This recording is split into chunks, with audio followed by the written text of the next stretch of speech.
Goldtown is the major port city of the Vale of Arryn. In truth, it is the only true city in the Vale, and as a result has played a huge role in shaping its history and that of Westeros. It is located in a fine natural harbour at the northern tip of the Bay of Crabs, southeast of the Eyrie and south of the nearby Runestone.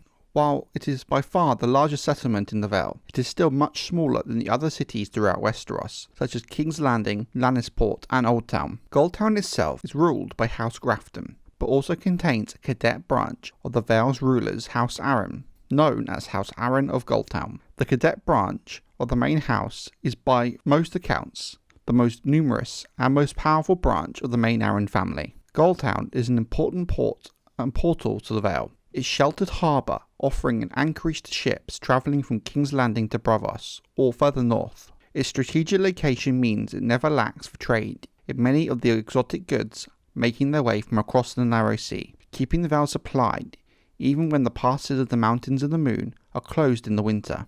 In most cases, it is far cheaper and far more practical to ship goods into the Vale via Goldtown than by land through the Mountains of the Moon, where cargo trains would have to contend with the near impassable terrain, with even the main roads often attacked by the mountain clans. Before the coming of the Andals, Goldtown was a wealthy harbour town of the First Men, ruled by House Shet.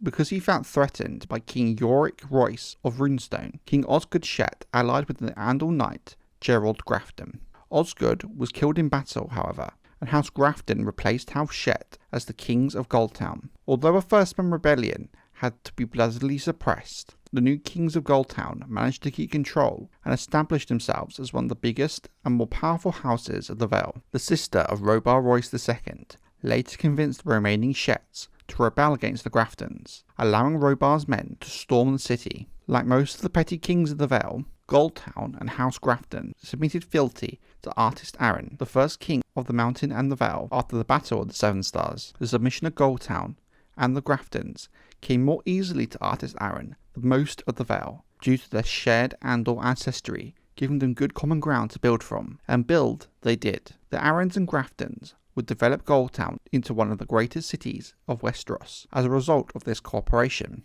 During the War Across the Waters, a war fought between the Starks of the north and the Arryn kings of the Vale for control of the islands of the Three Sisters in the Bight, Goldtown would pay a heavy price. The Starks would unexpectedly raid Goldtown and burn hundreds of Arryn ships, decimating the power of the navy of the Vale and impacting on trade coming into the city for years to come. It was this daring raid that convinced House Grafton and the Arryn to raise the stone walls of the city to better defend it, so nothing like this could theoretically happen again. The harbour and waters of Goldtown would be the site of the biggest naval battle during Aegon's conquest that would cause significant damage to the fleets of both House Arryn and the Targaryens.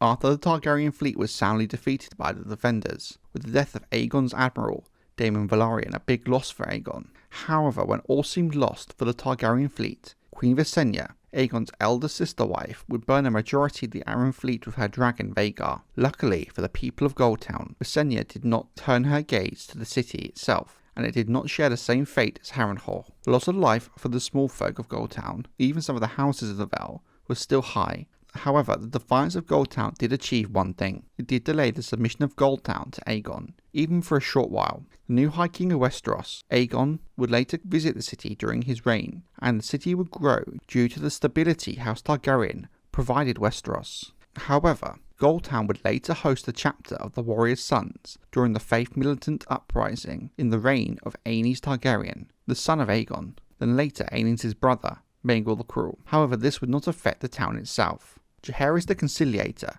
would later be the next Targaryen king to visit Goldtown in the year 52 AC, alongside his wife and sister, Good Queen Alysanne. The Queen chose Goldtown as one of the places she would hold one of her famous women's courts, that she might hear the troubles of the women of the realm, be them Inkeep's daughter or that of a lord. During the Targaryen Civil War, the Dance of the Dragons, Jaehaerys Velaryon would gain the favour of the Vale and Goldtown for his mother, Queen Rhaenyra Targaryen, and the Black Council. The Maiden of the Vale, Jane Arryn, would assemble forces at Goldtown and the Gates of the Moon to aid in Rhaenyra's cause. Jaehaerys would later send his younger brother, Joffrey, as well as Rhaena Targaryen to Goldtown to keep them safe during the war, although to get them to go, Joffrey was told that he was being sent to defend the Vale, using Goldtown as a base, from attack from Aegon II and the Greens. After the fall of King's Landing to Rhaenyra, Joffrey sailed from the port city to King's Landing. The city would later play a key role in the final days of the Civil War, with Jaime Arryn sending thousands of men to battle Aegon II and the Greens. Sir Tywin Lannister, the Hand of the King to Aegon III, ordered the construction of fortified granaries at Goldtown.